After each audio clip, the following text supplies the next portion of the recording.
En janvier dernier, Emmanuel Macron a donné pour mission à Elisabeth Borne de présenter les contours de sa réforme des retraites aux Français. Un projet de loi qui a connu une impopularité importante, au point de provoquer le soulèvement du pays, grève après grève. Depuis, la Première ministre ne recueille que 22% d'opinions positives, selon un sondage réalisé début avril par l'Institut Ellab.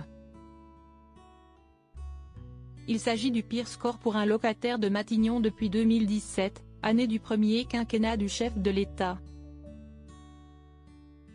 Le 17 avril dernier, lors de son allocution, le président de la République avait promis à la population qu'il faudra 100 jours pour apaiser, réunifier et mettre en œuvre les différents objectifs pour le pays. Une période qui semble mettre Elisabeth Borne en porte-à-faux puisque c'est notamment elle qui sera chargée de dévoiler la feuille de route du gouvernement, ce mercredi 26 avril.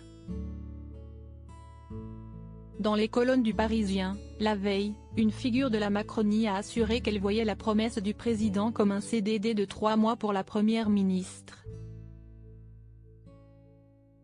Cette interlocutrice anonyme était ainsi convaincue que la femme politique de 62 ans devra faire ses preuves si elle souhaite rester à Matignon.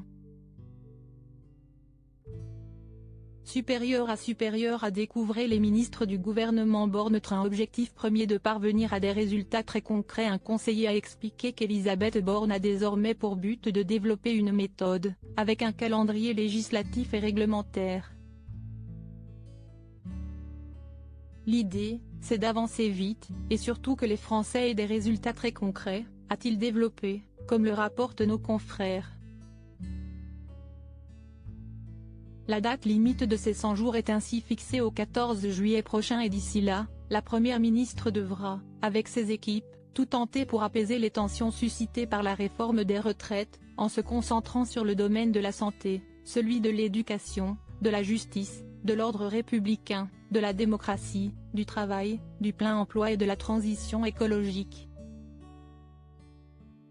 Tout un programme, mais selon les proches d'Elisabeth Borne, elle est déterminée à réussir le défi qui lui a été lancé.